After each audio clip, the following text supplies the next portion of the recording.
Start my virtual camera. Share that on here.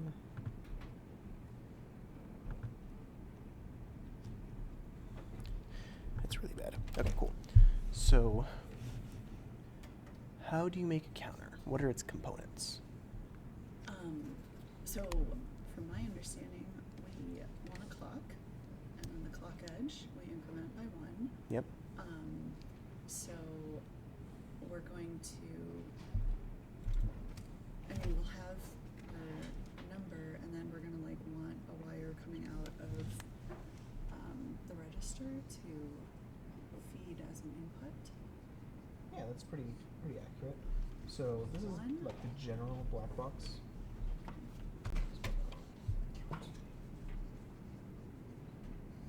So you have a clock signal coming into your module, And then you have a n-bit count coming out, depending on how many bits you want your counter to be.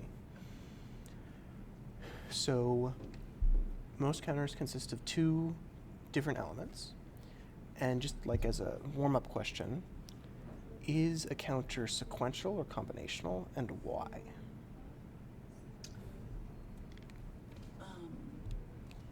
Okay, so I would think it would be combinational because we are taking our existing input and then, oh no, it'd have to be sequential. What's the difference between combinational and sequential? Well, I'm just thinking of the combinational logic to get the 1 plus the 1, like an adder. Mm-hmm. And all of the logic in the adder. Right. And then, but it also feeds in the Q value back into it. I don't know. So just thinking back to the general definitions of the 2, Yeah. the main difference between combinational and sequential is that sequential logic has memory, so it remembers what came before. Oh, so it has to be sequential. So it has to be sequential because in order to count, you must know what number you're on currently in order to get to the next. And you have to remember that constantly. Because sequential is always has the Q previous. Sequential just in general has flip-flops, because flip-flops are like our memory unit. Yeah. But you don't technically need a flip-flop to be sequential. You just need a thing that can retain memory. Okay. Because flip-flops aren't the only thing that can contain memory. You can actually do that with latches as well. They're just not the typical thing we use because they're not positive clock edge triggered and they're not consistent like flip-flops. But they do retain memory. So they technically are sequential. Okay. So keeping that in mind, We need 2 things. We need one thing to remember our count, which is where the register comes in. And for your lab, do you know how many bits you want your count to be? Or what the maximum number is? I think it's really small. I can check. Okay. because it doesn't really matter, I can just label it an n-bit. Yeah, Change if it we to could do whatever. that, just keep it general. Yeah, sure. Would be helpful. Alright, so I'm going to erase this black box diagram and replace it with our actual schematic. Okay. Okay. So register, which is going to hold the current count. So I'm actually going to name this wire count. Because by definition, that's what's stored inside the flip-flop at any given time, the current count that we're on. Okay. And this is part of my system Verilog problem is when we do the internal wires and when we need them and that sort of thing. That's a good question. Yeah. So looking at our black box, I guess I'll redraw it anyways. So we have clock as an input, and we need to know what the count is as an output, right? This is a 1-bit input, this is an n-bit input. Well, you tell me, should this be an internal wire, or should this go in my port list? I think that should be a port list. By definition, because it's Yeah. on my black box. But it has to feed back into. And that's fine. You can totally do that. Okay. So we'll get to that in a second. Okay. Yes. Yeah. Typically, well, we'll talk about it, but if you use something that is both for inputs and outputs, you can name it an in-out wire, just so that System Verilog knows it'll be being an input and an output. I don't think I've seen That's fine. You don't have to even do it, I don't think, for this one. You can just name it as an output, and it'll be fine. So here's what we'll do. What circuit goes here? Because you mentioned it earlier. Oh, so we need I would believe an adder. Yeah, Right? we do need an Adder, and why do we need an adder? Because we need to add in a 1 bit, or like a 1. Yeah, I mean, Like the number 1, bit, right? 1. So it's not going to be 1 bit though. It's going to be n bits of 1. Which is to say, Oh, okay, yes. A bunch right. of zeros, and then a 1. Because you have to add n bits with n bits. There's n minus 1 bits here, and then that's the last one. Yeah. so yeah. So this is just the number 1 represented in n bits of binary. Right. That makes perfect sense. Now, the only reason why we're adding 1 is because we're doing a counter which counts by 1 at every clock edge. We can do like 4. We could totally 2, do or 4, whatever. and then it would count by 4 at each Yeah. clock edge, exactly. Okay. All right. So here's my other question. Yes. Yesterday or last week, we just, I think, literally did A plus B instead of like adding the whole module for the adder and then making it like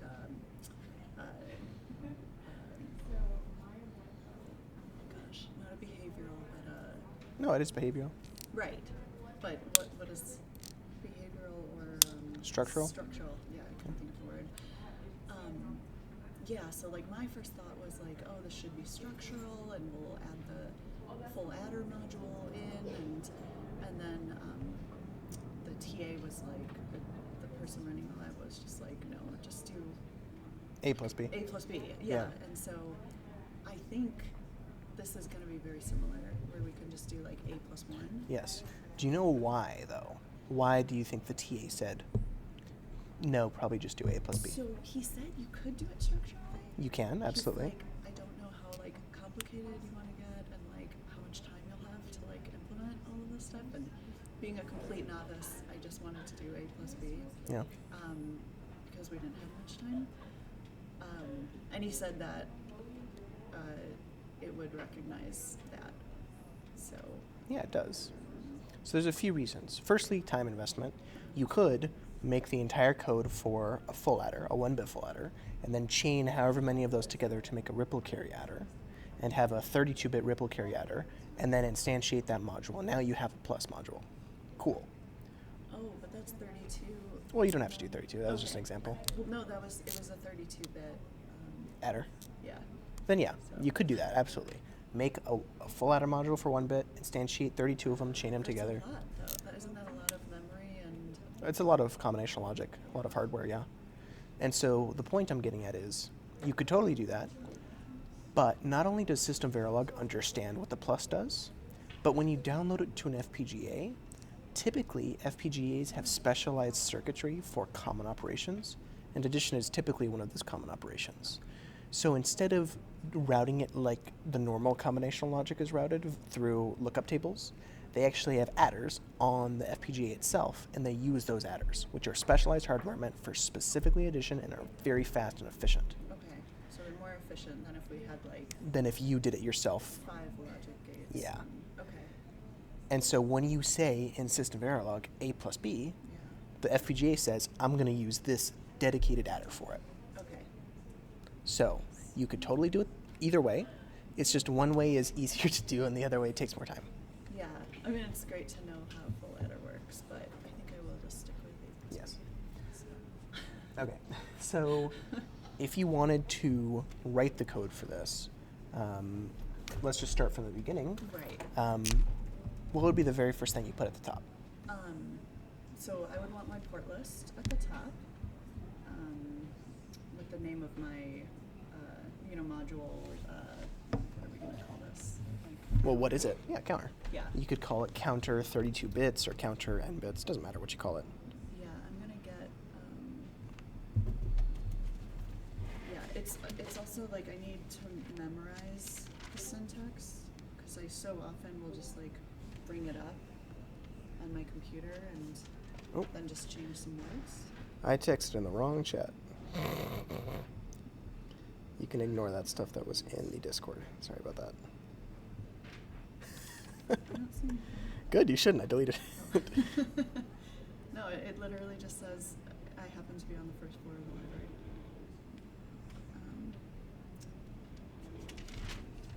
Okay, so I think,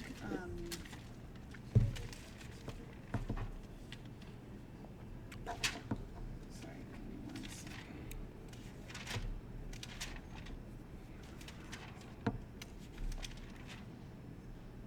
Somebody else says I synced it. Yep.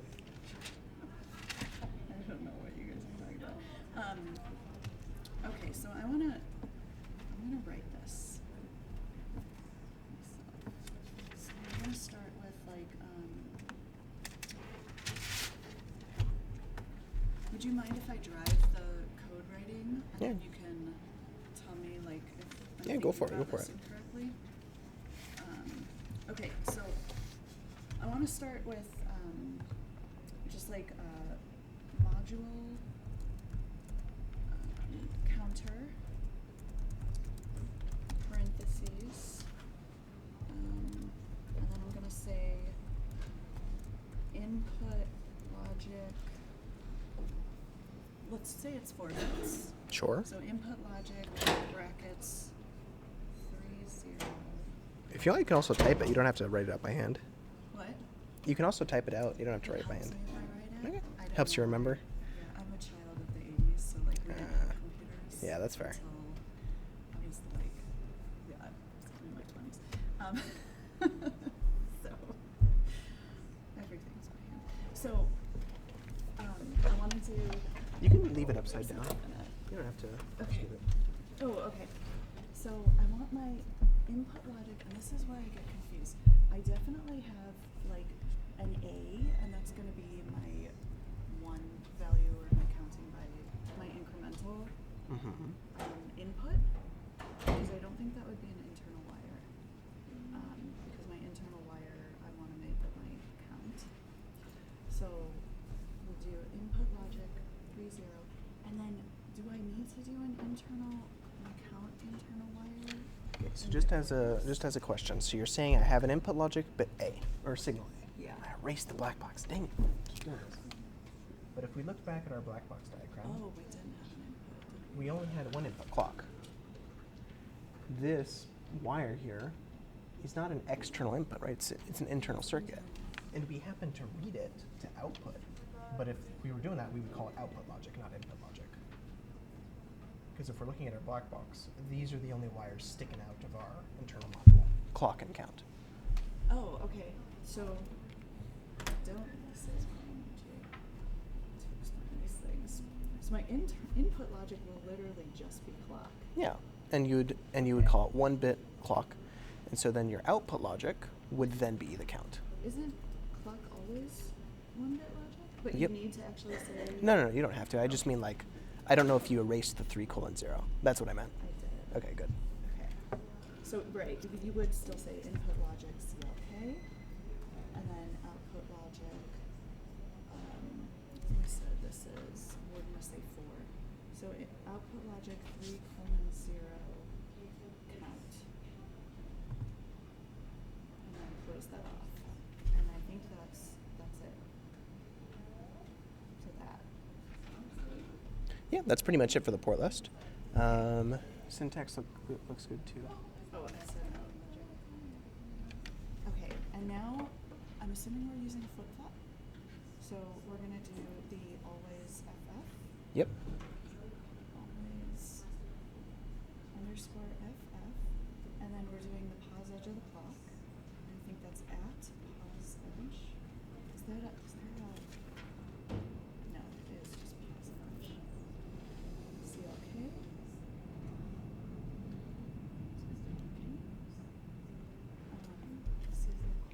No, okay. So then. Okay. So I don't think we need any if or anything. The add, by the way, goes outside the parentheses, not inside. Thank you. Mm-hmm. So there's no if logic, it's just gonna happen. And what's going to happen? We're just gonna add one. So can I literally just say like C out gets or count gets like this was my first thought. Count like that one. Uh-huh. And we're gonna say it's we can just do like 1B. Or no, I think I can just say 1, right? So just write it, and then we'll talk about it. Okay. That's how you'd normally do it. You do it by trial and error, and then I would right? run it, and it would give me like a compilation error. Yes. So just give it a go. Just give it a go and see what you got. Okay. I'll be the compiler. Okay. So we have our count. We have to start from somewhere. Mm-hmm. So I think we're just gonna get 1, and then. So you're saying you have to start from somewhere, right? But how do you know where it's going to start? I know you put something before the always flip-flop. Oh, count equals 0. Count equals 0, and then count gets count plus 1. I don't know if this is like legal in system Verilog. This is a good start, yeah. Yeah. What I will say, though, is you're thinking more code than hardware. Yeah, you're thinking more C++ than Okay. Hardware. Yeah, So this is my problem. with no, system no, Verilog. that's a common problem with a lot of students. So trust me, it's no different. You need to think about what you write and how it instantiates logic. So where on here am I initializing count to 0?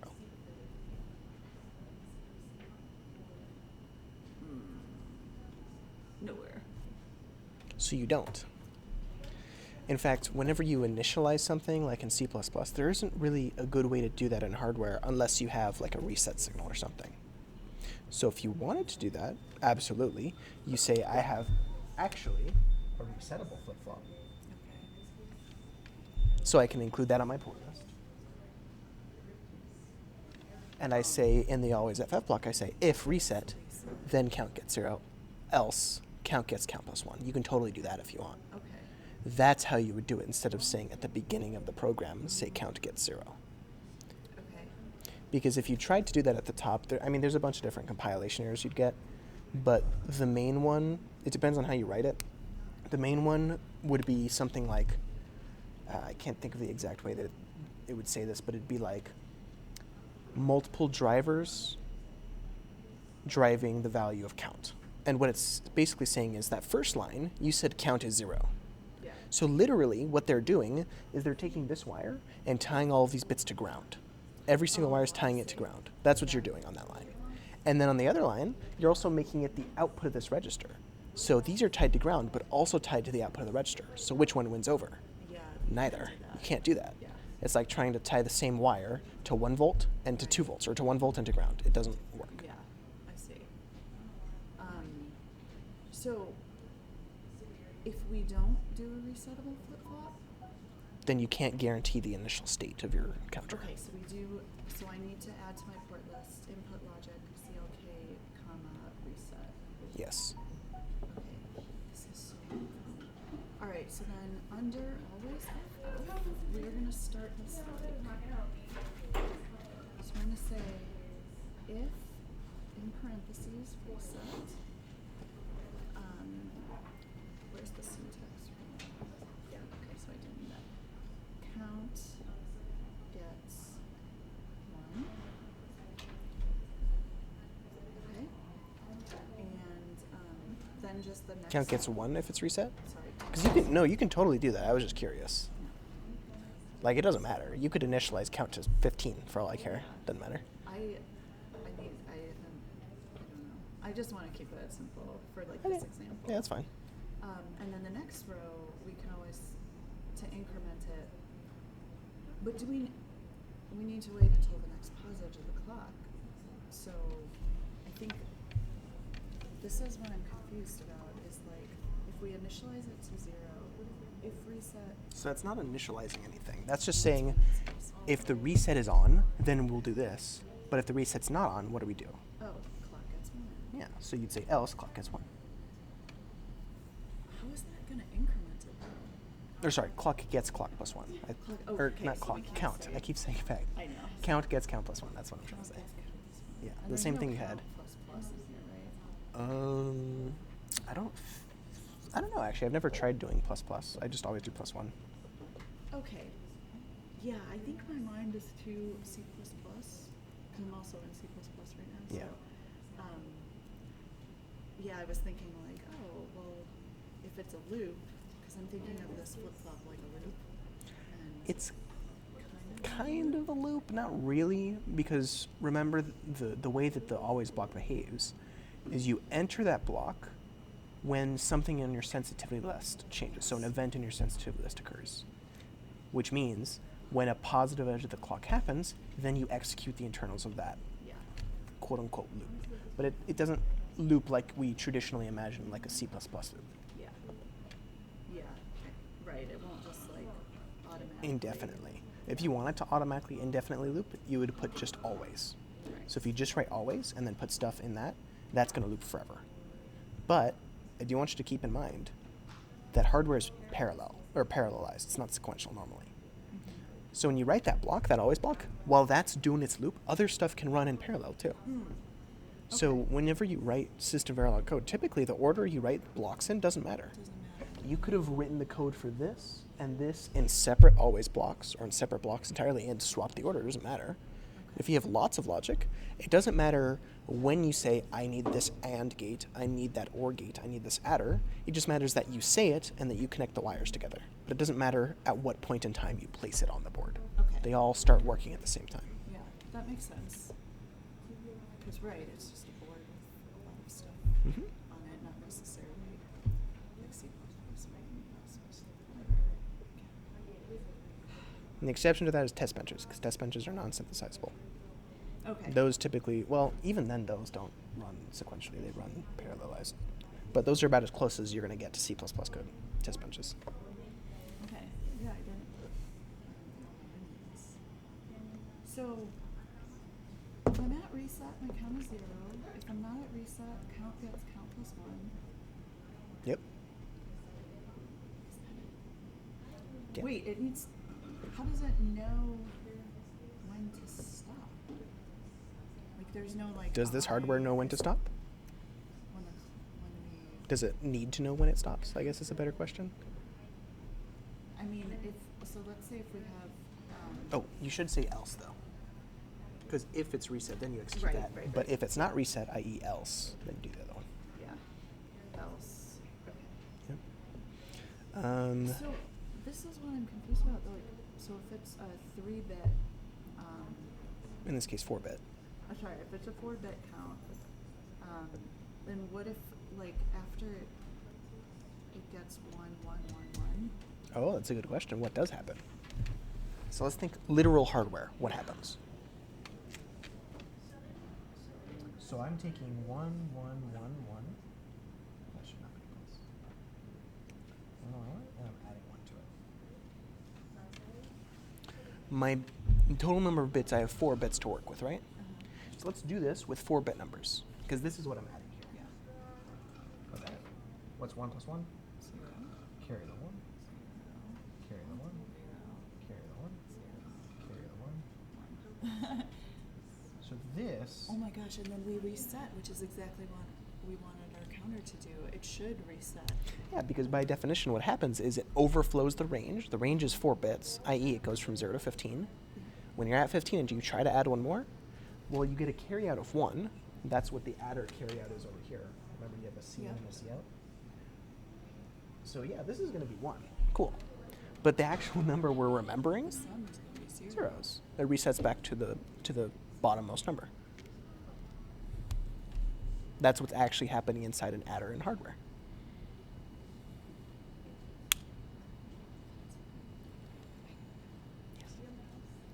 And if you derive the actual Boolean equations and like run through the logic itself, instead of like doing it by hand, you can actually map out all of the logic, do it by hand, and you'll see that that's what happens. It resets. Mm-hmm. I feel like that's like so fundamental that I've been missing. That the carry out, then everything resets. Oh, it's beautiful. The same thing happens for 1-bit adders as well. Okay. So, like if you're doing A plus B, where A is 1 and B is 1, what's your sum? Your sum is, 0 and with a carryout of 1. yeah, sum is 0. Hmm. So it's like built in, automatically starts over. Yeah. Yep, that's exactly right. Okay, so when we get to, in our little count machine here, so when we get to 1111, it's going to hit the next pause edge, it's going to add 1, So it's going to say 15 plus 1 is 16, 16. and then it's going to be like, okay, now I'm going to assign the bottom 4 bits of that number to the bottom 4 bits of count. Yeah. And those are all zeros, right? So count's going to automatically go down to 0. Okay. But what do we do with carry out and carry in? It's all built into the system. Well, fairly? just any adder Yeah. typically has carry in and carry out, but are you using them for anything? Mm-mm. So don't assign them to, like, they'll happen. These things will occur in actual hardware, but you don't need to use those inputs and the outputs, so just leave them alone. Okay. Okay. So this is it? Why is it so easy? Did you want it to be harder? In my mind, I was like, oh, I'm gonna do case statements, and then if this happens, and like, I mean, you can do stuff like that. If you wanted it to reset at a different point, we can talk about that. can we? That would be great. Yeah, so for example, let's say you wanted it to reset at 7. Okay. Or no, let's do 12. Say you wanted it to reset at 12. Uh-huh. How do you think you'd go about that? So I would do probably another if, and then like apostrophe B. So you're thinking code. And by that I mean you're thinking system Verilog. Let's think hardware first. Oh, okay. Because if you have the hardware, it's typically easier to then turn that into code. Okay. So in terms of hardware, how would I tell my register that I want to reset when my count is at 12? Okay, so I would do a truth table because I can't think of anything when I don't have a truth table. And I'd have a reset input, and I'd have my my D input, and then Q, and I'd say if D equals 12, and then reset equals 1, and Q equals 0, that sort of thing? That's the right idea, yeah. So that's getting to the correct point. So the only thing I'll say though is that this reset line, this one, is fed from an external wire, right? Right. So you can't have that external signal forcing it and also your new signal forcing it. So you need to be able to combine this wire, that new other one, somehow. So you do combine the reset wire, though? So you're going to combine them somehow. You're not going to tie them as together as a wire, Okay. but you're going to combine them with some sort of gate logic. Oh, can we say reset and the count equals 12? Because if reset is going to be 1, oh wait, because I want it to feed in 0, so I feel like I need an AND gate, but reset is going to be 1. So let's think. If count is equal to 12, I'm kind of abstracting the hardware layer here. So if count is equal to 12, then this wire is going to output that. If it is equal to 12, this is going to be 1. And if it's not equal to 12, this is going to be 0. That's what this block is saying. Oh, okay. Which is, so can I say if it's an inverter, can I invert that wire? You totally invert it, yeah. So that when it equals 12, which equals 1, we're going to invert it to 0 and then do I even need the reset then? So there's a bunch of ways you can do this. There's many ways. I'm going to show you one way. Okay. The way at least I'm thinking of it. Yeah. So essentially, what do you want this wire to do to the register? Just in general terms. What is this guy supposed to do to the register? If this is on, what does that mean the register should do? It should trigger the reset. So if this is 1, then reset should turn on. Yeah, so reset should equal 1 when that 1 is 1. What about if this wire is on, the external reset? If this is 1, what should happen to this wire? That should be 1. Yeah. What happens if they're both trying to reset? What should this be? Yeah. And what if neither one is trying to reset? You can write that truth table, or you can think about what gate that is. That's an, if 1 is trying to reset it, it needs to equal 1, so that's an OR gate. So what you can do is you can take both of these signals, you can OR them together. It's an awful OR gate. Oh, so, yeah, okay. And then if 1 is 1, reset it.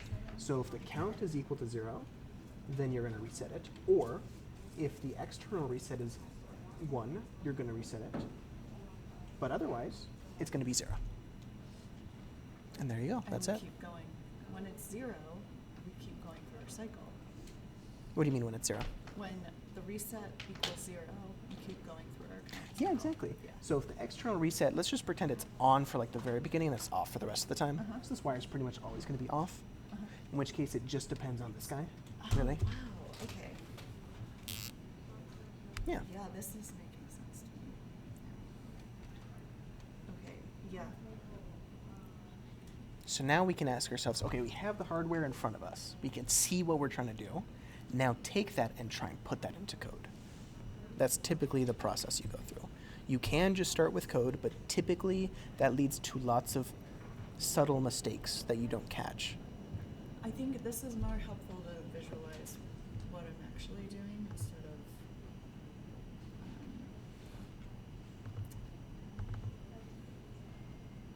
like trying to just do it in my mind.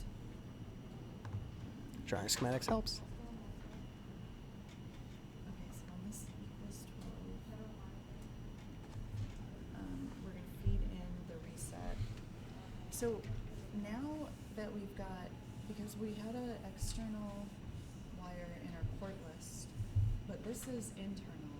So now do we need our internal signal to OR it with, or can we say, because what I'm thinking is like now we have if reset and count, I'm sorry, if reset or count equal 12, Mm-hmm.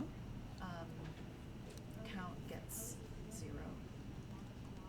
Else, like this can remain the same, but I think adding it here, you know, in C++, I would say If reset or count equal 12. or count, yeah, but I don't think I can do that here. You can. Okay, so you can totally do that. If you want to think of it more in terms of hardware, you can do the other thing where you said, okay, I'm going to make a block of, like a unit, which produces a wire. So you'd say, okay, this is a combinational block which detects if this 4-bit input is 12. So I say, okay, I'm going to assign, Okay. Assign. What do you want to call this wire? Let's just name that like X. No, I want it to make sense. How about maximum count? Yeah, okay. Assign, yeah, max count equal 12. well, actually, instead of naming it max count, I'm going to say At max count, because this wire turns on if you're at the maximum count. Okay. So I'll name it that. At max count. Now, this wire is supposed to be on if and only if count is equal to 12. But the easiest way to write that is just literally count equal 12. Okay. You can actually look at the gate level of this and try and derive a truth table for it. But in the same way that we say just do A plus B, it's the same thing here. This is already inbuilt and they're able to understand this and then map it to gates. We could totally go over how to do this if you want, but we don't have to. We don't have to do it that way. Okay. So we have this wire here, and this would be an internal logic signal. So yeah, you would declare it up top and say logic max Yeah. count. So this needs to go, does it go in the port list in the internal signal? Sorry, I thought it goes like. The only thing that goes in the port list Input. are the inputs and the outputs, so external signals. Okay, so we can just stick it in between the port list and they're always FF and assign. Yeah, so you'd also have to declare it though. Say logic, and then the bit width, but here it's only 1 bit, so actually we'll just do this.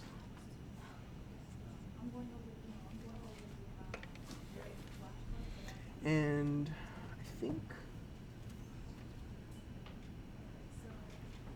I think the compiler won't get mad at you actually if you place this block after the always block, because again everything happens in parallel, so it doesn't matter when you name the wire. Oh. The wire is going to be put down. They're all put down at the same time. Oh, okay, that's very interesting, yeah. Even if we use it like in the paragraph above. Yeah, so you put it in the paragraph above, that's fine. I think you could also put it below the always block. That would be fine too. Doesn't Okay. matter. I think I'm just gonna keep it above, Sure. so that I have like everything kind of organized. And if I rewrite all my notes later, just like. No, that's fine. And so the way you initially wanted to do it was you wanted to say if reset or if count equal 12. Yeah, Here though, we'd say if reset or I think this is the better way. with that they do internal the line. same thing. Okay. Like in terms of hardware, they're going to instantiate the same hardware. In terms of understanding, maybe it's different depending on how you want to look at it, like how you understand it. Okay, so you can say if reset or count will equal 12. You could write this. Yeah, and what it would do is this. It would do exactly what I've written here. Okay. Yep. I want to know like what's placed to it. Okay, and then if I didn't like even think about it just resetting on its own, I could say if reset or count equals whatever my max, like there 15, Mm-hmm. and then it would reset itself. Yeah, if it happened to get up to 15 for some reason, it would automatically reset itself anyways. Okay, so we have our internal wire, assign at max count, count equals. So then here, do we say if reset or at max count? Yeah, that's it. Yeah. Because literally max count is count Yes. equal 12. And it equals 1 in this case. Yes. When we get up to 12. Yeah, that's exactly right. I think I needed this, like, just working through it Mm-hmm. to understand. Because, like, I've been looking at the examples we're given, but I don't think I'm, like, without having to struggle through writing it, Mhm. it wasn't clicking in my head. Okay, so if we're resetting at 12, and then it's just the same thing, then we're just adding the count, else count equals count, or count gets count plus 1. I don't need to mess with like binary. I mean, if you wanted to, we could talk about how to make this block here in like a truth table. And it's actually really simple. There's only going to be a single form put gate here with a few inverters. Okay, So it's actually a really simple block. okay. Now, if I was to write out the truth table for if a number was equal to 12, what would the truth table look like? I mean, it would be like binary, and it would have 0 through 15. So how many rows do we got? So we've got 16 rows. Yep. And then on row 13. Just the row where the binary yeah, sequence is It 12. would be 1, output 1, everything else is output 0. Okay, so given what you just said, there's only one row that actually has an output as 1, right? Yeah. And that row is the row which says 12, which is this row. Yes. Yeah, that's right. So I'll just say dot dot dots for the rest of these zeros, these ones, these one. So if I write out the equations like I normally do for a truth table, I say, okay, well I only have one thing, so I say, I'm going to call this y actually. equation for y is going to be Yeah. Oh, so then it's just your bit 3 and bit 2, right? bit 3 and bit 2 and that. bit 1 is off and bit 0 is off. Yeah. So literally, this is just a 4 input AND gate where 2 of the wires are not inverted, then the other 2 are inverted. This is C3, C2, C1, C0. And then this is the output, which says if it's equal to 12. Okay. And that block is what goes here, and that's it. Okay. And then System Verilog just knows if we say count equal 12, it does that all internally. It's going to do something that will produce that output. It might not do it this exact way, because there's multiple ways of doing it. I don't know exactly how it's going to do it. One way that you typically do if you're trying to compare two numbers and neither number is fixed, so like you're trying to compare A equal B, you do a chain of XOR gates and compare bit by bit, or XNOR gates, pardon. Because remember that the XNOR gate is the equality gate. So if the first two bits are the same, or if the bottom bits of both numbers are the same, and the second bottom bits are the same, and the third, and the fourth, and the fifth, if all of those are the same, then the numbers are the same, right? Yeah. So I think another way it might implement it would be like that, where you take a bunch of XNORs, and in this example we have two 3-bit numbers, A, which is a 3-bit number, and B, which is a 3-bit number. and if you take those outputs, and if they're all true, i.e. this is true and that's true and that's true, then they're equal. Okay. It might implement it that way. Okay. But you only really do that if one of the numbers isn't fixed. Because you could do it for 12. That would work. You just don't need to. That one's a simpler way to do it. Yeah. So I don't know how it's going to implement it, but it's going to figure out how to implement it and make it so that this truth table is correct. Okay. So it'll work regardless of the way it does it. Yeah. I can't believe it's 2 rows. In my mind, I was like, it's gonna be a really, really long crazy thing. So, I have to run to class. Yeah, go for it. in 5 minutes, but is there, so there's a tutoring, EE tutoring center. Could I go in there and have somebody like come up with very basic things to work on System Verilog, and that would be like something we could help with? Yeah. It would probably only be me though, because Oh, I know I'm the only EE tutor. okay. I think they actually just hired another CPE tutor, like very recently.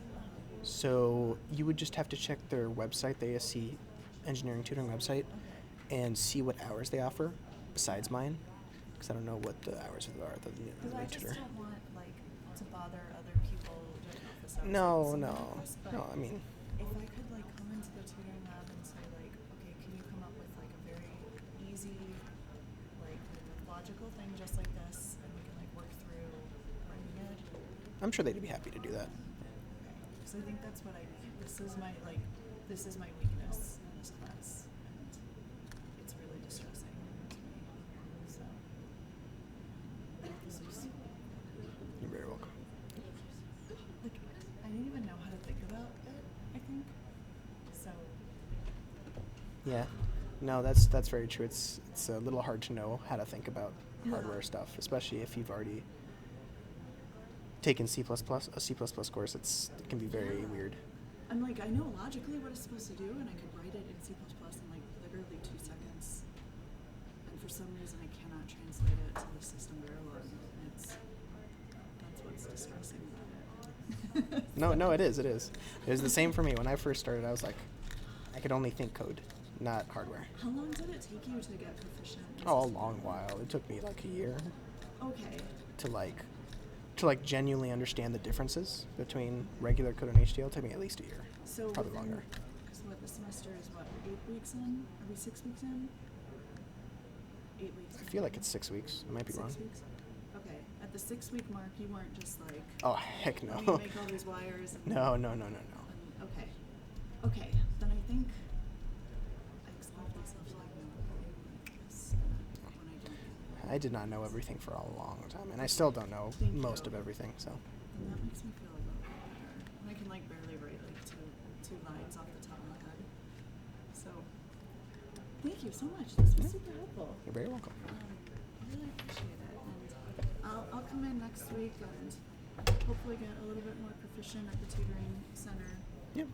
And, yeah, excellent. Thanks. You're very welcome. Let me think. I can check the times for the ASC, but the times I'm normally in there are Monday through Thursday at 1. I normally get in there. Oh, And then- yeah, that's perfect. And then I leave either at 2:15 or 3:45, depending on what day it is. Okay. Yeah, that's perfect. And then how do they, when you sign up, You just got to bring your Rebel card, and they Yeah. basically just make sure if you're coming in for tutoring, it's for a class you're currently enrolled in. Yeah. So if you bring your Rebel card and just tell them that you're coming in for CP 200, they'll let you in if the tutor for 200 is in. And do you get like a block of 30 minutes with the tutor? Or? No, you can just come in and sit down. Oh. It depends. So you come in and sit down for as long as you want. If you're sitting there and not doing anything for like 2 hours, they'll kick you out. Oh, But yeah, no, I just meant I didn't want like a group of people waiting behind me. While no, I no, was no, asking no. It just questions. depends on the tutor. So some tutors have specific numbers of students that they're comfortable with working simultaneously. Oh, okay, great. And so if they're not at that cap, you can just go in and sit with them. And then, they'll rotate around and work with other students. I didn't realize that. I wish they had tutors for 8320 also. Maybe if you convince me, I would, but we'll see. Oh my god, that would be me and Katie, who's in my friend. You guys are starting work on MOSFETs, yeah? Yes, we just started that this week, so yeah, it's a whole other animal. All right, well, I really appreciate it. Thank you so much for doing these office hours. Yeah, you're very welcome. This is great. All right, you have a good class. Okay, I'll see you Monday. Bye. See ya.